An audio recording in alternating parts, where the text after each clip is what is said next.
Legal stuff, enjoy the video.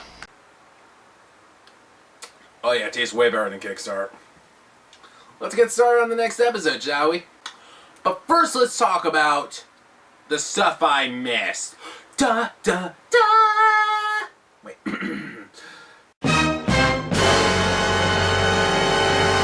Yeah, kind of like last year, I managed to get some stuff in part 1. So I'm going to use the first few minutes of part 2 to talk about them. And I'm not going to lie, I was kind of disappointed in myself afterwards because I really want to talk about these new policy changes coming to the Disney parks. Because they made big headlines last year. First off, on March 28th, Disney officially banned dry and loose ice from entering the theme parks. But from what I heard, a lot of people use them in their coolers because they want to bring in some food from the home, which I can understand. Even I can understand why people would bring food from home to the theme parks or their hotel rooms from into the theme parks because, well, look at how much it costs for a churro.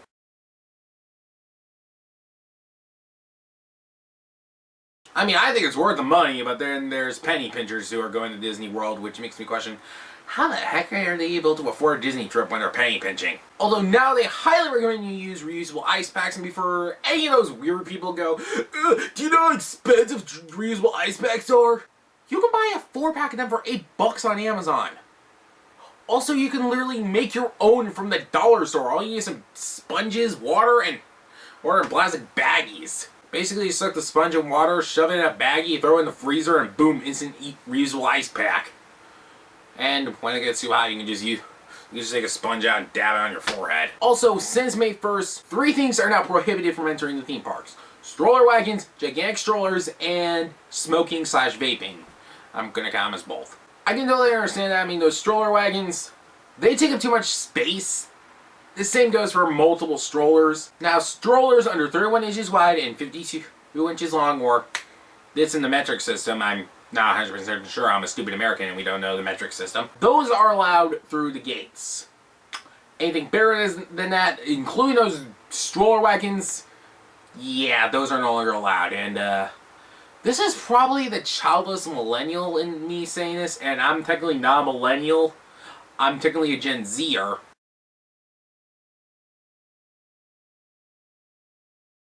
I'm mostly saying it's a good thing because, one, stroller parking managed to overtake, like, the walkways at Disney World. Then again, people just wind up parking their strollers in the weirdest spot, like, for crying out loud. Oh, stroller parking takes up part of the Fast Pass line at Peter Pan's flight. And 2, why on earth are you bringing a baby to Disney World? Yeah, it's kind of one of the main concerns from that infamous Facebook post from that mom and the 3-year-old. Not to sound mean, but 3-year-olds are not going to remember visiting Disney World to begin with. Why else would they be surprised by peekaboo? So, yeah, I can see this as a good thing. And I also see the smoking/vaping ban a good thing as well. But it wasn't that surprising to begin with. The last time I went to Disney with my parents, they're the ones that smoke, not me. The smoking sections have been shrinking and shrinking, as in they're basically becoming non-existent in the theme parks. There was like 2 or 4 in the theme parks. So the fact that they got rid of them all entirely, I do not see as a big surprise. I mean, let's face it, they were going to get rid of it eventually. Generally, since not a lot of people smoke anymore, I think it's because younger generations have become a little more health conscious. We rather not smoke or vape, especially after many issues with vaping in the news. I never smoke myself, but then again, I've been like brainwashed by 22 years worth of anti-smoking PSAs. So to me, this doesn't seem like a huge loss. There's still designated smoking sections at Downtown Disney in Anaheim, Disney Springs in Florida, and in the hotels with the designated smoking sections. But water parks, regular theme parks, ESPN Wild World of Sports, yeah, no, you're gonna have to not light one up there. If possible, I recommend getting some Nicorette. Okay, on to July. And first in July, we gotta talk about... Yeah, I'm well aware Spider-Man Far From Home is technically a Sony movie, but This film was set in the MCU. I mean, yeah, the Morbius trailer kind of says otherwise, but they did state that their universes are kind of connected thanks to Tom Holland. And let's not forget the fact that this movie takes place after Endgame, and they pretty much showed everyone getting blipped back in probably the most horrific ways possible. I feel very sorry for the people who got blipped on the highway or in the sky. Since this is set in the MCU, this does count for this show. But then again, almost anything Spider-Man would be considered for this show. I would say almost anything. Unfortunately, there was a reason why this was omitted from last year. Anyway, I enjoyed Spider-Man Far From Home. It was really good. It definitely answered some of the questions we had left over from Endgame, most specifically the blip. Yeah, I'm well aware this movie also was partly the cause of the whole MCU Spider-Man divorce, which only lasted like a month. And then Tom Holland literally fixed it all, so for that I say, thank you, Tom Holland! But one reason I'm kind of really happy that the whole Spider-Man MCU divorce thing kind of got settled out pretty well was because, well, it ended off on the biggest cliffhanger in the entire MCU, which made everyone in the theater go, Spider-Man's name is Peter Parker. What the? Cap, are you gonna say anything? No. No, I don't think I will. Okay, good, because that whole language show kind of got old real quick. Yeah, it ended off on the biggest cliffhanger ever, and it's gonna be resolved in the next Spider-Man movie. But this is gonna be a really messy resolving. Is that a word? Oh well. Although Spider-Man Far From Home was not the only thing in July worth mentioning, here comes the part that if you saw last year's review, you can tell I'm kind of been dreading this for a while. Okay, before we get started my review, Lion King is my favorite anime movie of all time, if you cannot tell.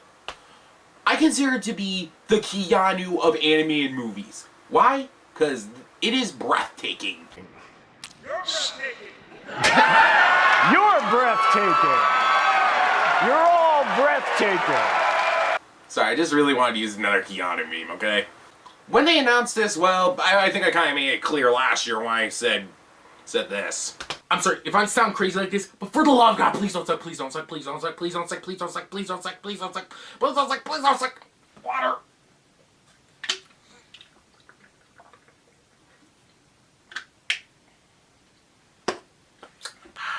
Please don't suck, please don't suck, please, for the love of God, don't suck. Well, now it's been over a year. I finally see them film, and do I think it sucks? Well, actually, they kind of got lucky there. It didn't suck, but comparing it to the original, I'm going to have to stick with the original, but I'll explain that in a minute. Yeah, I didn't find The Lion King 2019 to be that bad. I mean, I do not consider it the greatest, but it's still easy to watch, basically. I like some of the recasting they did. I mean, they were smart enough to recast James Earl Jones as Mufasa because, let's be honest, they were smart enough never to recast Mufasa at all. Like, literally, ever since the first Lion King movie, they still had James Earl Jones as Mufasa. Now, I could be wrong. Future me, could you tell me if I was wrong? Okay, then. They had some pretty good picks for recasting the original characters. I like Donald Glover as Simba. I love Beyonce as Nala. But then there's a few I don't really like that much. For example, I'm not that huge of a fan of Seth Rogen, so I do not prefer him as Pumbaa. Although I'm not gonna lie, I find it weird that they managed to recast James Earl Jones for Mufasa, but they couldn't recast Ernie Isabella for Pumbaa. Just saying.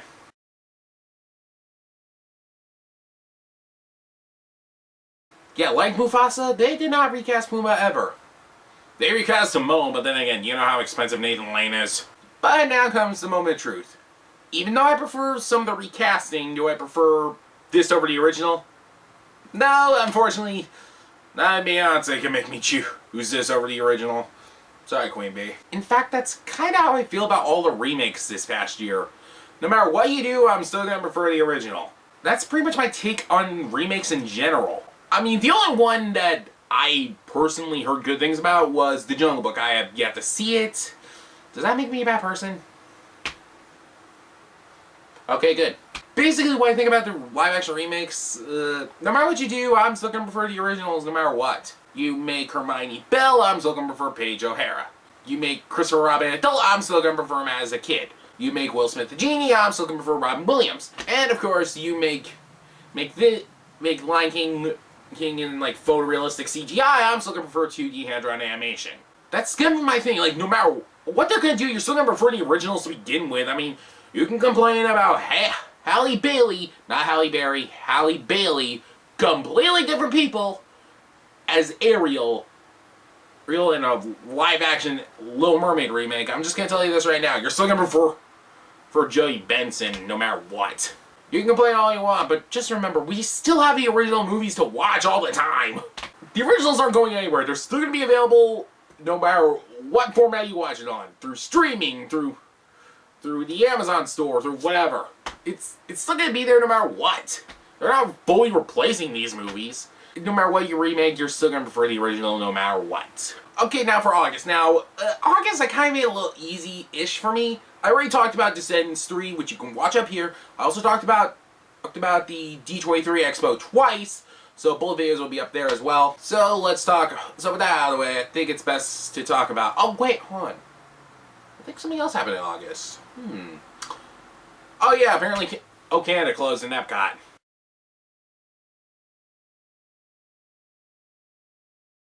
You know, Canada, that Circle Vision 3D show starring Martin Short. Yeah, apparently that closed. Why? Well, they updated it a little and just reopened this past January.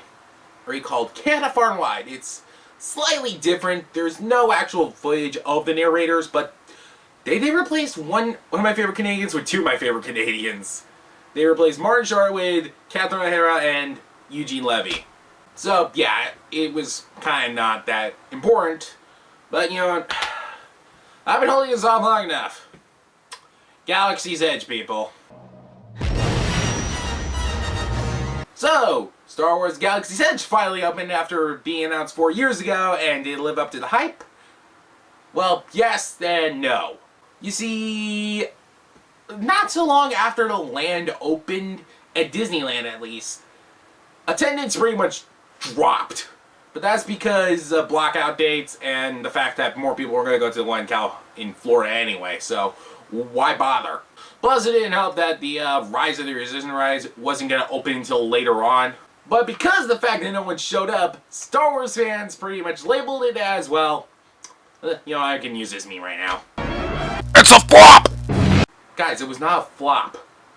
It's like saying a movie didn't make it to #1 that weekend and calling it a flop. You know what was a flop that opened in August? Oh god, this is actually a good segue for an NBA experience, isn't it?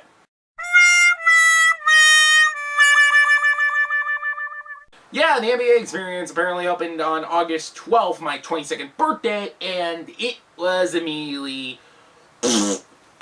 Yeah, apparently I think Disney kind of let a huge curveball with this one. And that was a baseball analogy, I'm well aware. I don't know why they did this. I think it's because ESPN and the NBA are like buddy-buddy because they air NBA games on ESPN and ABC. But why the NBA experience? Also, why at Disney Springs? This feels more at home at ESPN Wide World of Sports. I'm not 100% sure why, but let's be fair here, guys. This would only cater to diehard NBA fans, but I think they would only go there once and that's it. This is how bad it is. No one's going to it. There were more people going to Disney Quest than the NBA experience. Expect this to close sometime in the next few years, guys. I'm sorry, I gotta be honest here. This just felt like a dumb idea to begin with. So, why did it happen?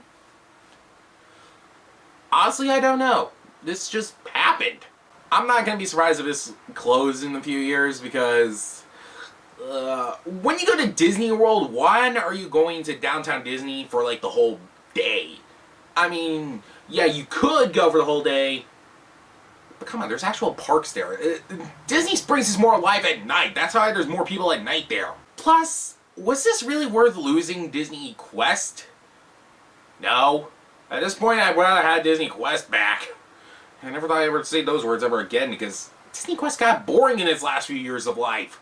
So yeah, NBA experience, don't, just save your money. Unless you're that diehard of an NBA fan. If you want to spend some good quality sports family time there, I think I said that in the weirdest way possible, I recommend going to Splitsville. It's going to be slightly cheaper, and honestly, bowling's a thing you can do with the whole family. What happened in September? Well, screw it, I'm using the UHF clip to best describe it. Nothing! Absolutely nothing! Stupid! You're so stupid! Okay, that's not 100% true. Nothing of that much notice happened except for the Disney Skyliner opening up. And not long after having its first major accident.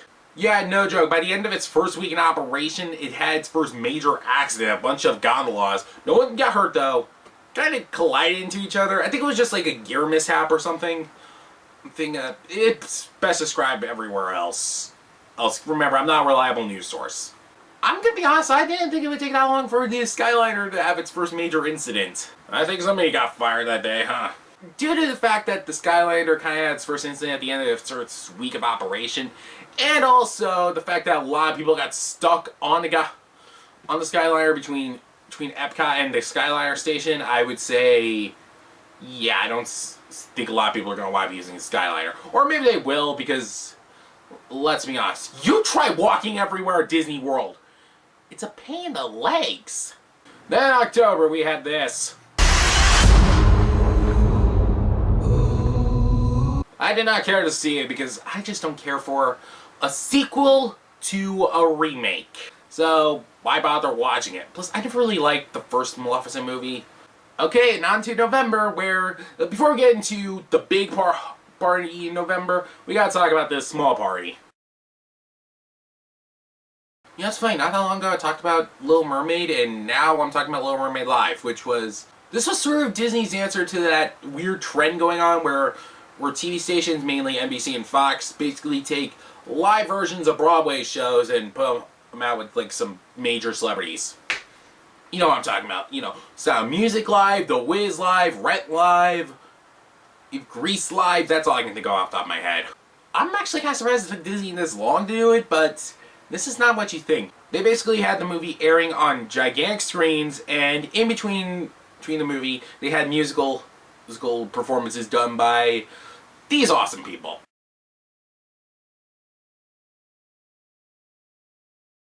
I honestly didn't think Little Mermaid Live was bad. I just thought it was kind of confusing. Like, it just flip-flopped in between the movie and live performances.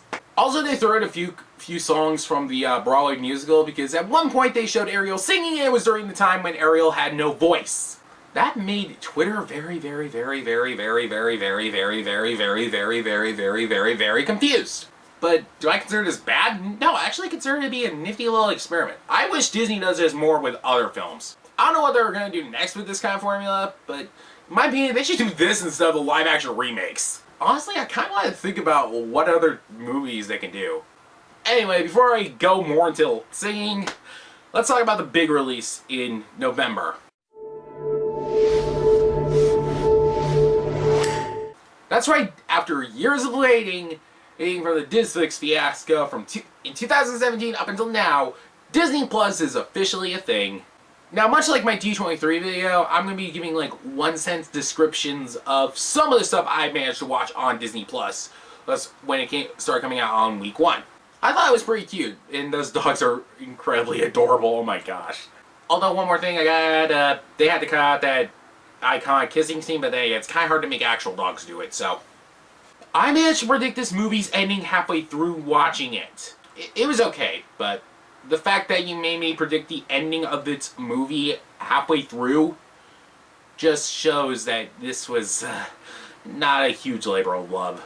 This was actually one of the main reasons I kind of wanted to watch stuff on Disney Plus, because as we all know, life finds a way. Ah! Hey, I couldn't resist, okay? I just love anything involving the Disney parks, so seeing this, like the history of Imagineering, actually made me happy. And I do recommend it if you're a Disney Parks fan like me. Okay, this last one I didn't really watch on launch. They premiered it a few days earlier on ABC, and yeah, just by watching it on ABC, I realized it is so not my thing. Also, you know that joke I made in my D23 video where the girl goes like this? Buckle up, Wildcats. It's about to get real. Yeah, they cut it out. Unfortunately, she said it's instead of, well,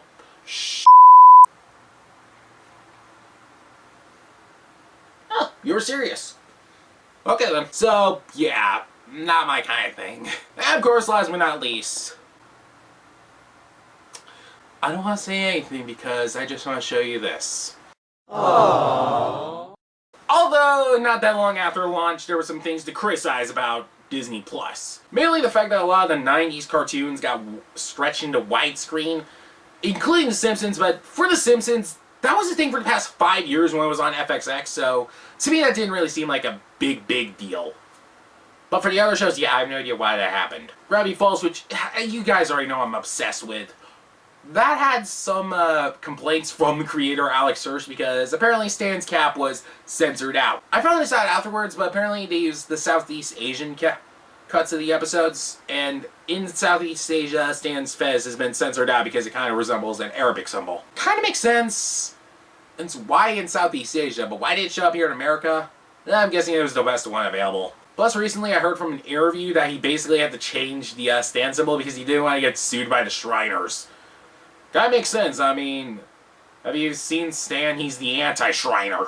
And going back to The Simpsons, an episode of the show is like non-existent there. The season 3 premiere, Star Craving Dad, was not shown at all. But there's kind of a reason. That was done by the creators, not by Disney. They basically pulled the episode from anything. You cannot watch it on FXX, you can't watch it on syndication, you can't watch it on Disney Plus. You can still watch it on DVD. So yeah, if you're a Simpsons completionist, I'm sorry, you're gonna have to stick with one less episode for a while. At least until they decide to put it back up.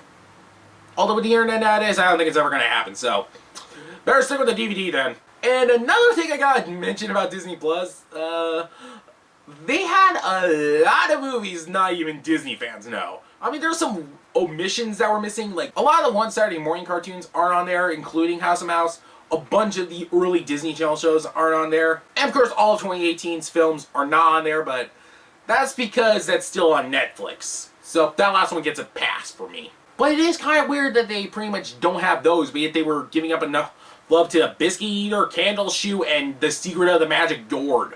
I don't think anyone actually remembers those movies. Like, literally, I've seen Disney diehards basically saying that they don't even remember those movies. There's so much stuff on there that they actually made a podcast for it, which I do recommend you guys check out. It's called Escape from Walt Disney. The link to their show is down below. And also, an episode of theirs is already up on YouTube, so go listen to that. I am not sponsored by them, but I decided to give them some free publicity because I'm a nice guy.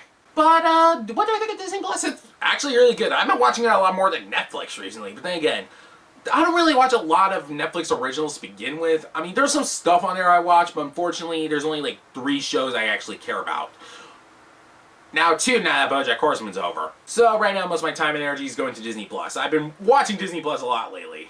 Like, right now, I'm currently rewatching Boy Meets World. Yeah, I may be a 2000s kid, but I grew up with the reruns on Disney Channel. Okay, now for the last thing in November, because we can't seem to let it go. See what I did there?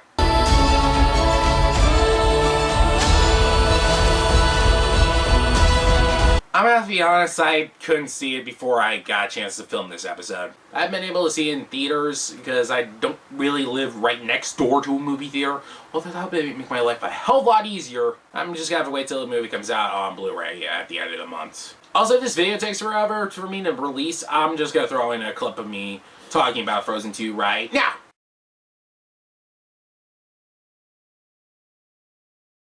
I didn't think this video would take me that long. And now for December. I'm not really going to enjoy this one, so Rise of Skywalker, people. I didn't see this one in theaters, but then again, I'm not that big of a Star Wars fan, so I'm not going to talk about it that much. So, you know what? I think that's about does it for 2019. Now, what did I think about 2019 in Disney in general?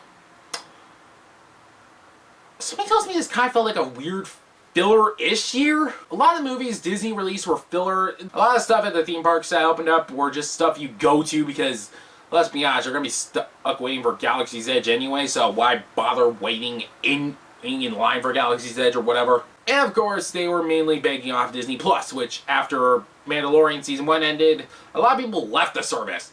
Not me though, there's a lot of stuff on there I do watch, because like I said, I'm not that huge of a Star Wars fan, but come on, I'm one to see my money's worth. Remember when I said in part 1 where Disney was banking off of 3 major things? Well, here's the 3 major things. Avengers Endgame, Galaxy's Edge, and Disney Plus. That's it. They were banking off of those 3 things alone. I mean, we already know Avengers Endgame was going to be big, but we didn't think it was going to be so big and knocked out Avatar. Oh my god, we all thought that. Galaxy's Edge we thought was going to be a big success, but due to the fact that one of the locals hotspot opened up first and not a lot of people went to that, and then later on the Disney World one, which everyone went to, it was a success. And of course there was Disney Plus. There's so many people already subscribed to it. I subscribed to it on day 1, so you know what? I say Disney Plus is a success.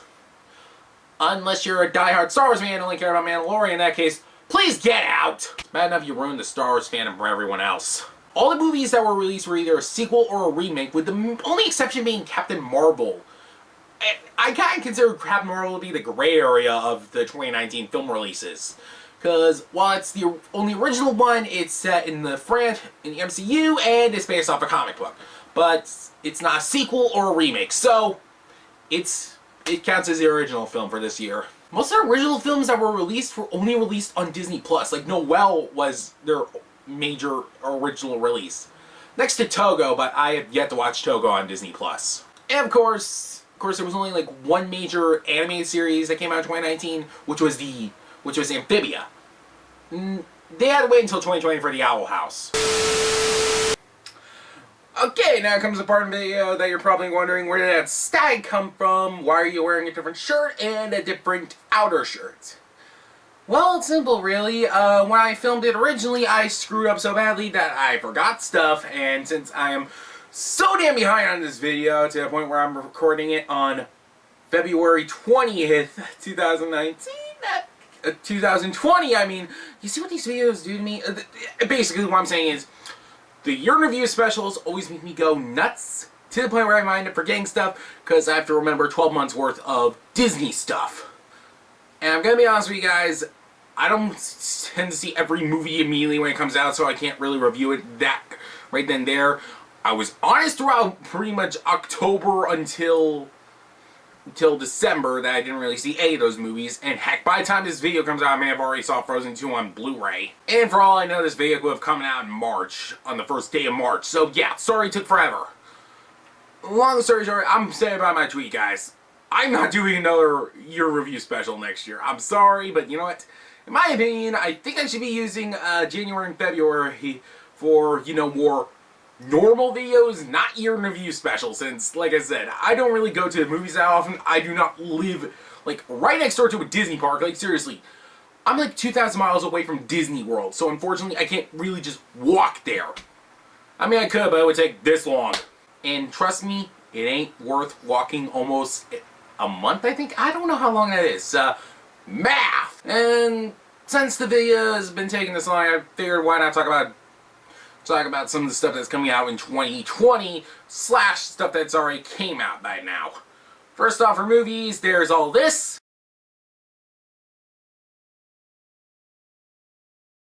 It was easier to do it that way. The only ones I'm looking forward to is Onward, Black Widow, Soul, Raya and the Last Dragon, The Eternals, and that's about it off the top of my head. Those are the top 5 I'm actually looking forward to. The anime movies, because they're all original anime movies, like I pretty much fanboyed in my D23 Expo video, which I already pointed up to earlier. And of course, Black Widow, which is, like I said, now is a prequel film because this crap is ridiculous. And of course, The Eternals, that's a new Marvel property, which we haven't seen since Captain Marvel. But for anime TV shows, there's also Also that Marvel Moon Girl and Devil Dinosaur show, which I talked about, which, like I said, with a name like that, sign me up. There's also the new series Curse of Molly McGee, which involves a teenage girl and her friend who is a grumpy ghost.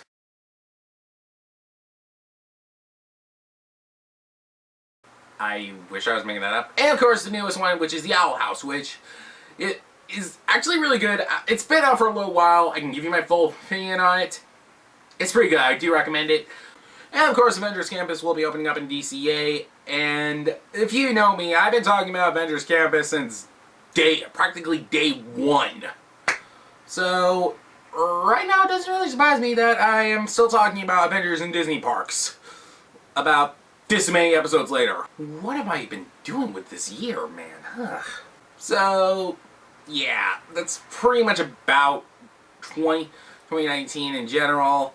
That's about the first month, and this month of 2020 in general, I refuse to care about Zombies 2, okay? I did not care for Zombies 1, so why the hell should I care about Zombies 2? And because I forgot to mention it on video, plus it's a good thing since it's kind of been updated since then, 3 out of the 6 Disney parks around the world are closed down right now due to coronavirus concerns, being all the parks in Asia, starting with Shanghai, followed by Hong Kong, and now more recently Tokyo. It makes a lot of sense for them to do so. And also since filming that last bit, Disney now has a newly appointed CEO, that being, oh for God's sake. And during this past week, a Jungle cruise boat sunk, and then 2 monorails collided into each other. Now I have a good excuse to use this clip. Coincidence? I think not. So, yeah, this is basically it for Xander Talks Disney Year in a Review episodes because, like I said, my brain just goes all over the place when it comes to these, so, yeah, that's it. After this, there's just, if I ever do a review, it's probably going to be on, like, the D23 Expos, or, if anything, a particular movie review. I don't know. But tell me what you guys think. What is your opinion on Disney in 2019? Leave it down in the comments below, or on Twitter and Instagram, at Xander the Boss. I've changed my name. I'm still debating on that, to be honest. On social media, that is. Thank you guys for watching. I'm sorry that part 2 took way longer to come out. Honestly, I mean, I think it's... Even I'm not proud of how long this takes. But you know what? For this is worth it. But I'm going to let you guys know this. Next episode will not be a review. Please like, share, and subscribe. And until next time, let me check my scripts, okay? Okay, no. Where do I have my,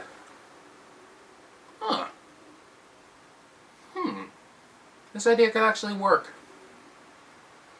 Well, you'll find out next episode, because until then, I'll see you real soon.